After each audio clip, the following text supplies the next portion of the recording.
네, 오늘 증시 조정의 트리거는 역시 원전 섹터에서 나오고 있죠. 원전주 투자 이제 점검해 보겠습니다. 신한자산운용 전천균 팀장과 함께합니다. 팀장님 어서 오세요. 안녕하세요. 오랜만에 오셨습니다. 네. 지금 미국 웨스팅하우스 불공정 합의 이게 지금 최대 논란 아니었겠습니까? 지금 네. 50년 로열티에 뭐 진출 대상국까지 통제를 받는다 이런 얘기인데 이 부분 어떻게 좀 읽고 계세요? 네, 지금 연초에 좀 체결이 됐었던 한수원과 이제 웨스팅하우스사 간의 이제 체코 원전 수주 과정에서 뭐 체결했던 합의문이 어제부터 이제 언론을 통해서 굉장히 이슈가 되고 있는데요. 네. 지금 논점이 되고 있는 거는 크게 두 가지인 것 같습니다. 첫 번째는 우리가 한국형 원전을 수출을 할 때 웨스팅하우스사의 이제 사전 검증을 받아야 된다라는 게 이제 독소 조항으로 좀 평가를 받고 있고요. 그리고 또 하나는 저희가 물품 용역 계약과 같은 이러한 부분에 있어서 저희가 최대 50년간 로열티를 지급을 해야 된다라는 게 지금 크게 이슈가 되고 있어서 크게 이제 국내 원전 ETF 기준으로 어제 오늘 해서 뭐 최대 한 거의 10% 이상 조정이 되는 이러한 흐름을 보이고 있는데 네. 다행히도 이제 지금 오전장으로 봤을 때 ETF 기준으로 거의 9% 이상 조정이 됐다가 지금 현재 오후장까지는 그래도 마이너스 2%까지 어느 정도는 회복하고 있는 모습을 네. 보이고 있습니다. 그래서 그게 이제 뭐 여러 가지 요인이 있을 수는 있겠지만 어쨌든 큰 틀에서의 뭐 한국과 미국의 협력 구조로 통한 글로벌 원전 산업을 진출한다라는 그 틀은 깨지지 않았다라는 시장의 평가도 있을 수 있고요. 물론 이 부분이 단기적인 악재는 될 수가 있지만 그리고 또 25일에 뭐 예정되어 있는 한미 정상회담에서 이런 또 원전 관련해서 이제 협력 방안을 논의할 수 있다라는 뉴스가 나오면서 그래도 어느 정도는 어제 오늘 오전 대비해서는 좀 시장을 조금씩 안정을 찾아가고 있는 모습을 보이고 있다. 이렇게 좀 네. 말씀드릴 수 있을 것 같습니다. 두산 에너빌리티 마이너스 3%대까지 지금 낙폭을 줄였습니다. 네네. 오늘 양전하는 거 아닌가 몰라요. 네. 자, 미국의 원전 기업들이 지금 원전 산업에서 우리 네. 기업들이 굉장히 중요한 역할을 하는 거는 확실한 건가요? 네, 맞습니다. 일단 뭐 미국 같은 경우는 지난 5월에 트럼프 행정부에서 이제 또 행정명령, 그러니까 원자력 산업 육성을 행정명령을 서명을 하면서 네. 그게 하나의 또 미국 원자력 산업에 있어서의 핵심 전략으로 이제 공식화되면서 굉장히 큰 트리거가 됐다라고 말씀드릴 수 있을 것 같고요. 그러한 부분에서 이제 트럼프 대통령이 공식적으로 언급을 하는 산업이 뭐 크게 여러 가지가 있겠지만 뭐 가상자산이라든지 조선과 더불어서 이제 원자력을 또 항상 이제 공식적으로 좀 언급을 하고 있습니다. 그런 부분에 있어서 이제 2040년까지 예상되는 전력 소요량을 맞추기 위해서 원전 산업이 부각이 될 수밖에 없다라는 부분이고요. 네. 그래서 지금 미국에 있는 원전 기업들이 많이 주목을 받고 있는데 예를 들면은 원자력 기술이라든지 우라늄 농축과 같은 원천 기술에 있어서는 이제 미국 기업들이 굉장한 기술력을 가지고 있지만 이러한 부분에 있어서 시공 능력에 있어서는 우리가 조선 산업에 있어서 이제 뭐 미국 해군 산업이라든지 뭐 LNG 선에 대한 부분에서 제조 능력이 우리나라 조선사들과 협력을 하듯이 결국 그러한 부분들은 두산 에너빌리티라든지 현대건설 그리고 한국전력의 자회사 한수원과 같은 이러한 기업들과의 협업이 필수적이다라는 부분에서 우리나라 이제 원전 관련된 기업들도 같이 이제 주목을 받고 있다라고 말씀드릴 수 있을 것 같고 예. 지금 화면에 보시는 것처럼 주요 웨스팅하우스라든지 뉴스케일 파워, 오클로, 호텔과 같은 이러한 주요 미국에 있는 원전 기업들이 국내 이제 주요 기업들과 뭐 협업이라든지 MOU 등을 체결을 하면서 이러한 협력 관계를 공고히 하고 있다라고 말씀드릴 수 있을 것 같습니다. 네. 지금 주가 면에서 봤을 때 우리나라의 원전주들은 며칠째 좀 흔들리는 모습이지만 네. 전 세계적으로 원전주들의 상황은 또 그렇지가 않은 것 같아요. 지금 원전주들 주가 움직임이 좀 어떻습니까? 사실 뭐 국내 원전주도 그렇고 미국에 있는 또는 글로벌 원전주 같은 경우에는 연초 이후에 굉장한 상승폭을 기록을 했다라고 말씀드릴 수 있을 것 같습니다. 예. 뭐 예를 들면 미국 원전주 같은 경우에도 ETF 기준으로 봤을 때 연초 이후에 거의 60%까지 그러니까 그 수익률을 기록을 하면서 뭐 S&P 500이나 나스닥 100 대비해서는 당연히 큰 폭의 이제 또 아웃퍼폼을 기록을 했고요. 특히 지난 5월에 그 트럼프 행정부에서 이제 행정명령을 발표하고 나서는 특히 3개월 수익률이 42%까지 올라가면서 굉장한 수익률을 기록을 했다라고 볼 수가 있을 것 같습니다. 그래서 이제 국내뿐만이 아니라 미국 원전 관련된 기업들도 사실 지금 실적이 나오고 있는 단계는 아니기 때문에 고평가 논란은 그리고 단기적으로 좀 지속이 되고 있는 상황이고요.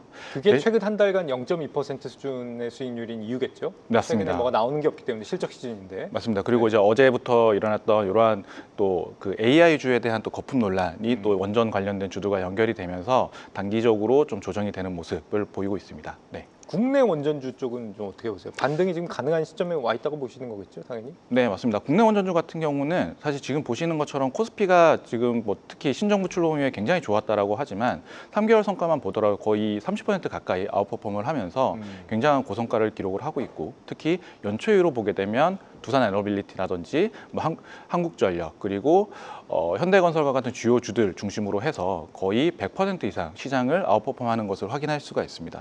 결국에는 이러한 원전 관련된 기업들이 기존에 뭐 우리가 2008년에서 2010년에는 정부 주도의 팀코리아 체제로 해서 이제 이런 공기업 중심의 이러한 수출을 좀 주도로 했다라고 하면 여기에 지금 최근의 모멘텀은 플러스로 이런 민간 기업들이 미국과 같은 글로벌 기술사와의 협력을 강화를 하면서 그런 부분에서 해외 수출을 좀 확대한다라는 이러한 부분들이 기존의 팀코리아와 더불어서 큰 두 축으로 지금 자리를 잡고 있고요.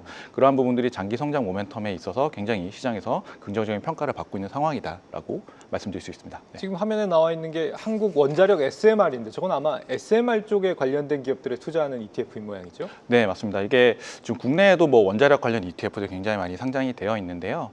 보통의 이제 타 뭐 원자력 ETF 같은 경우에는 뭐 전력기기라든지 이런 좀 더 브로드하게 좀 종목을 담고 있다라고 하면 네. 지금 보이시는 상품 같은 경우는 이제 대형 원전이라든지 말씀하셨던 SMR 그리고 또 원자력 부품 관련된 주들에 주중에서 투자한다라는 게 가장 큰 차별점이다라고 말씀드릴 수 있습니다. SMR 쪽만 따로 놓고 보면 뭐 더 전망이 좋거나 그렇습니까? 원전 전체로 놓은 거보다? 사실 그 SMR 같은 경우에는 결국 또 우리 AI 산업과 연결해서 말씀드릴 수가 있는데요. 네. SMR 같은 경우 이제 이제 모듈화된 소형 원자료를 의미를 하는데 기존의 원전 자체가 이제 작은 연료로 이제 많은 전력량을 생산할 수 있다라는 장점이 있는데요.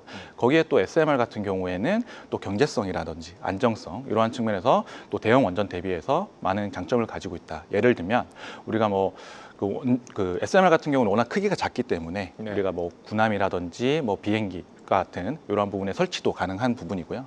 그리고 대형 원전과 다르게 도서 산간 지역에도 설치를 할 수 있는 부분이어서 그런 부분들이 또 AI 산업에서의 핵심이라고 할 수 있는 데이터 센터의 발전량과 굉장히 좀 궁합이 잘 맞기 때문에 그런 부분에 있어서 특히 원전 산업 안에서도 SMR 관련된 기업 또 이 산업이 굉장히 또 차세대 전력원으로 많이 주목을 받고 있다라고 말씀드릴 수 있을 것 같습니다. 네. SMR 관련 밸류 체인을 좀 세부적으로 보는 것도 방법이 될 수 있을 것 같고요. 네네. 원전에 투자하는 ETF들이 지금 국내에 어떤 것들이 좀 있습니까? 네, 국내에 상장되어 있는 원자력 ETF 같은 경우는 크게 이제 해외와 국내로 나눠서 말씀드릴 수가 있을 것 같은데요. 네. 일단 해외를 먼저 말씀을 드리면 맨 위에 있는 소울 미국 원자력 SMR과 같이 미국 원자력 기업에 집중해서 투자를 하는 이러한 상품들도 있고요. SMR이 미국 버전이 있고 한국 버전이 또 있군요. 맞습니다. 이렇게 좀 크게 두 가지 지역별로 나눌 수가 있고 예를 들면 뭐 글로벌 원자력과 같이 이제 미국 외에 다양한 국가들의 원자력 관련된 기업들에 투자를 하는 상품들도 있습니다. 그리고 이제 라이즈 글로벌 원자력 같은 경우에는 네. 또 국내 기업들도 포함을 하고 있다라는 게 또 하나의 특징이다라고 말씀드릴 수가 있을 것 같고요. 그리고 또 국내로 넘어오게 되면 또 이제 소울 한국 원자력 SMR 같은 경우에는 앞에서 제가 잠깐 말씀을 드렸지만 대형 원전 그리고 SMR 그리고 원자력 부품 관련된 주들로 집중해서 투자를 한다라는 게 예를 들면 하나로 원자력 또 에이스 원자력 테마와 좀 차별점이다 말씀드릴 수 있습니다. 예를 들면 이제 하나로 원자력이나 에이스 원자력 테마 같은 경우에는 국내 원자력 관련된 종목들도 투자를 하지만 또 전력기기로 분류가 되는 뭐 HD 현대일렉트릭이라든지 효성중공업과 같은 종목들도 상위 종목으로 들어가 있어서 어떻게 보면 원자력이라고는 하지만 조금 더 테마로 봤을 때는 좀 넓은 의미의 원전 관련된 ETF다라고 보시는 게 좀 더 정확하실 것 같습니다. 네. 이 ETF 투자할 때 좀 주의할 점 같은 건 없을까요?